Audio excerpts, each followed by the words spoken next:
সাল্লাল্লাহু আলাইহি ওয়াসাল্লাম একদিন বসে আছেন।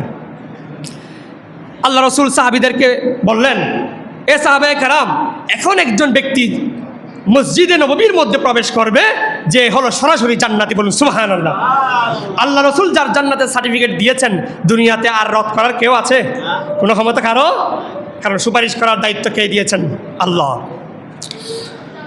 আল্লাহ রসুল সাল্লাল্লাহু আলাইহি ওয়াসাল্লাম বলেন, কিছুক্ষণ পর একজন আল্লাহর বান্দা আসবে যে দুনিয়া থেকে জান্নাতের সার্টিফিকেট পেয়ে গেছে, সুতরাং তোমরা ওয়েট করে দেখো কে আসতেছেন।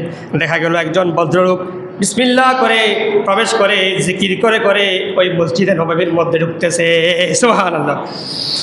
এরপরে আবারও আল্লাহ রাসূল সাল্লাল্লাহু আলাইহি ওয়াসাল্লাম আরেকদিন বললেন, ও আমার সাহাবায়েরা, তোমরা কি জান্নাতি মানুষ দেখতে চাও কিনা? দেখে নাও তাহলে। কিছুক্ষণ পর একজন আল্লাহর বান্দা আসবে, সে সরাসরি জান্নাতের সার্টিফিকেট পেয়ে গেছে, সুবহানাল্লাহ।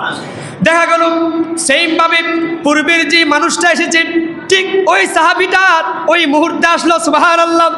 এরপর আরেকটা দিয়ে আল্লাহ রাসূল সাল্লাল্লাহু আলাইহি ওয়াসাল্লাম বললেন, তোমরা কি জান্নাতি একটা মানুষকে দেখতে চাও কিনা? ইয়া রাসূলুল্লাহ, সকলে উন্মুখ হয়ে দেখে আছে কে আসতেছে। দেখা গেল একজন সাহাবী, যে সাহাবী পরপর দুইবার জান্নাতের কথা বলা হয়েছে, ওই সাহাবী তৃতীয়বার মসজিদের মধ্যে প্রবেশ করতেছে, সুবহানাল্লাহ।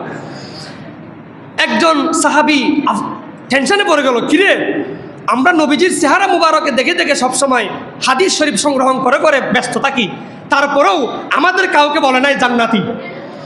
একজন সাহাবীকে বলা হলো, জান্নাতের সার্টিফিকেট দেওয়া হলো, কারণটা কি? দেখি আমি মুসাফির হয়ে ওনার ঘরের মধ্যে গিয়ে কয়েকটা দিন কয়েকটা রাত থেকে আসবো, উনি কি আমল করে ওই আমলটা করে আমিও জান্নাতের সুসংবাদ যেন পাই, বলুন সুবহানাল্লাহ। ওই সাহাবী গেল, ওই সাহাবী যেই সাহাবী হলো জান্নাতি, সেই সাহাবীর নাম হলো সাদ ইবনে আবি ওয়াক্কাস রাদিয়াল্লাহু তাআলা আনহু, সুবহানাল্লাহ। ওই সাহাবীকে বলল, হে আমার প্রিয় ভাই সাদ, আমি আপনার বাড়িতে গিয়ে একটু মুসাফির হতে চাই, আপনার বাড়িতে কয়েকটা রাত থাকতে চাই।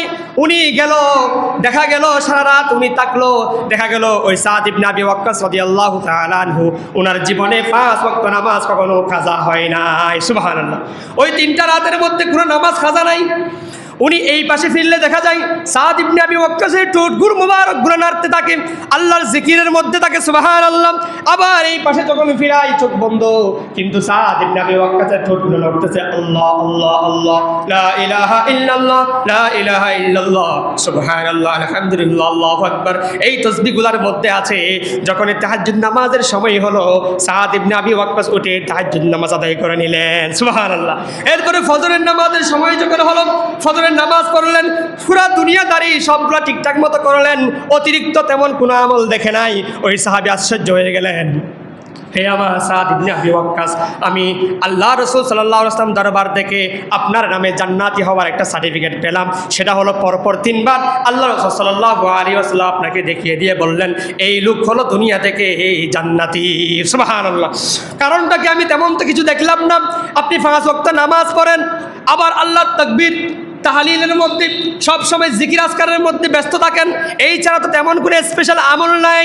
কারণটা কি? আপনি জান্নাতি হওয়ার পিছনে এই আমলগুলো তো আমরাও করি, সুবহানাল্লাহ, এই আমলগুলো তো আমরাও করি, আপনার কারণটা কি?